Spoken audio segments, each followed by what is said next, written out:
حبايبنا في كل مكان، شباب وبنات، رجالة وستات، أجداد وجدات، أهلا بكم في برنامج أشعار ضد التيار. برنامج أشعار ضد التيار بيشجع المواهب الشابة في كل مكان من أنحاء الجمهورية: اسكندرية، بورسعيد، أسوان، الوادي الجديد.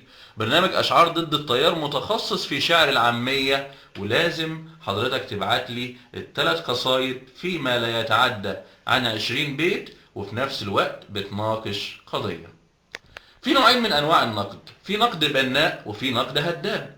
النقد البناء اجي اقول لحضرتك انت كويس بس لو عملت كذا تبقى احسن.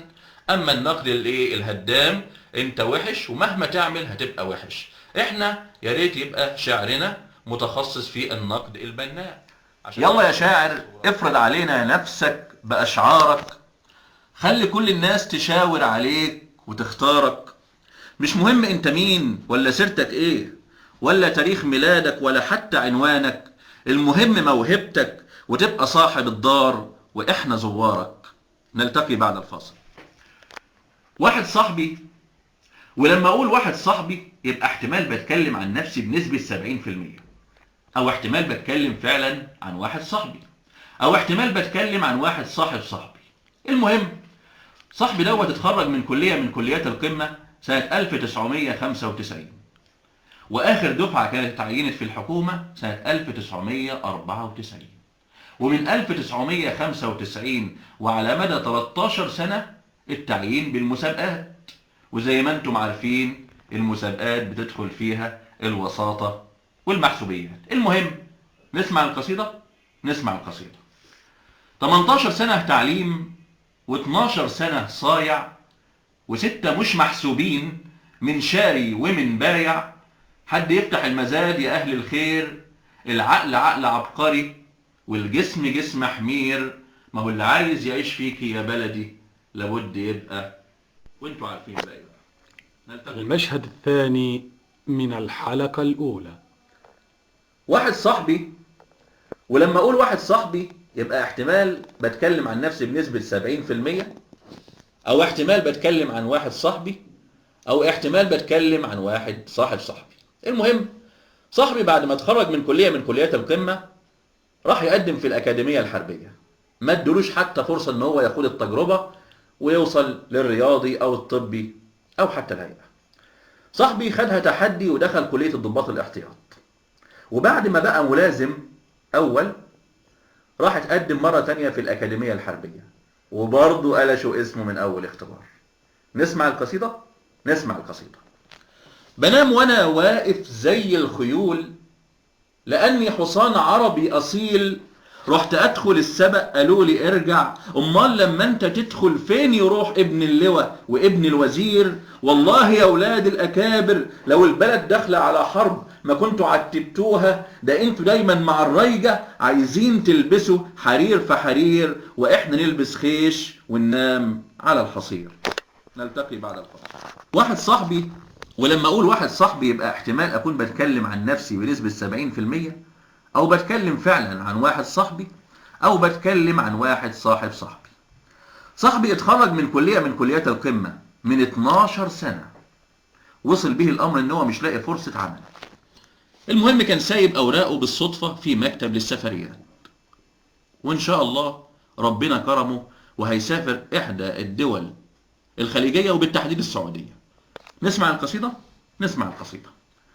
واحد بايع عفش بيته، وواحد راهن زرع غيطه، وواحد سالف، وواحد حالف، واللي بايع دهب ام العيال. كل ده علشان يسافر دولة من دول الخليج، والحكومة تمص دمه، وزارة الصحة 90 جنيه، ومستشفى تانية تقولش ايه، وطابع شرطة مش لاقيه علشان تروح ويفيشوك، تصريح سفر يفسحوك، تصريح عمل يعذبوك، وفيلم السادة المرتشين في كل مكان يدوخوك. ودوخيني يا لمونة ونقول يا هوه ارحمونا، مش كفاية خيبتنا فيكو ولا انتوا عايزين تقتلونا. نلتقي بعد الفاصل. أعزائي المشاهدين، أهلا بكم مرة تانية في برنامج أشعار ضد التيار. واحد صاحبي، ولما أقول واحد صاحبي يبقى احتمال بتكلم عن نفسي بنسبة 70%، أو بتكلم عن واحد صاحبي، أو بتكلم عن واحد صاحب صاحبي. صاحبي مستاء جدا من الأوضاع في مصر، وخاصة الفساد الرشوة، المحسوبيات. المهم عشان ما اطولش على حضراتكم نسمع القصيدة. نسمع القصيدة.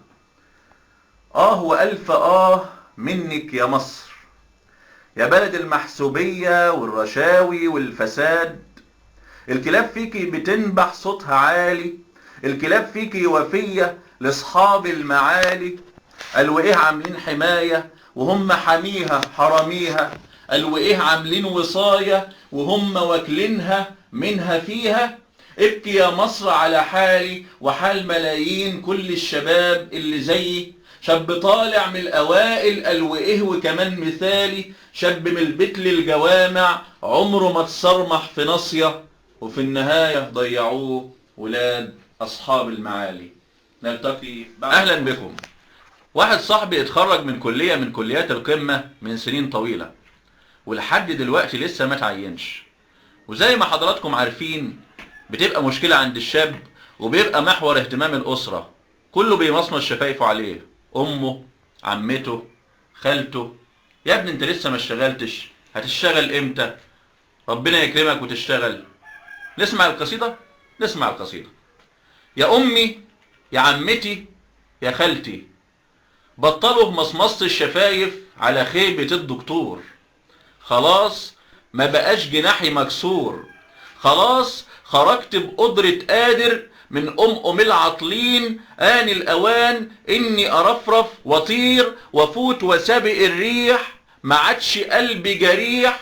بيقولوا مصر قيمة وسيمة، لكني ليا رأي تاني. يا مصر البعد عنك غنيمة، طول ما انت حامية شوية حرامية ومرتشية. أهلا بكم مرة تانية في برنامج أشعار ضد التيار. واحد صاحبي، ولما أقول واحد صاحبي يبقى احتمال بتكلم عن نفسي بنسبة 70%، أو بتكلم عن واحد صاحبي، أو بتكلم عن واحد صاحب صاحبي. صاحبي قعد كتير قوي يدور على فرصة عمل وما لقاش فرصة عمل، فرصة يثبت فيها ذكائه عبقريته، ولكن في النهاية اكتشف ان هو بيجري ورا السراب. نسمع القصيدة. نسمع القصيدة. كفاياك هبل، كفاياك عبط، كفاياك ضياع، كفاياك عيشة في الحضيض ويا الجياع. لحد امتى هتفضل تجري ورا السراب؟ لحد امتى هتفضل عايش في العذاب؟ يلا خد شنطك وسافر، يلا قوم فك الشراع. عايز تقعد وسط شوية عطلانين؟ عايز تقعد وتشيل تراب وطين؟ عايز تقعد وسط شوية فسدانين ومرتشين شعارهم شخشخ جيوبك، وإلا روح وطز فيك، شوف مين هيرضى يشتريك. يا خسارة يا خسارة يا سهر الليالي، ولا العيون اللي قرت 2000 كتاب.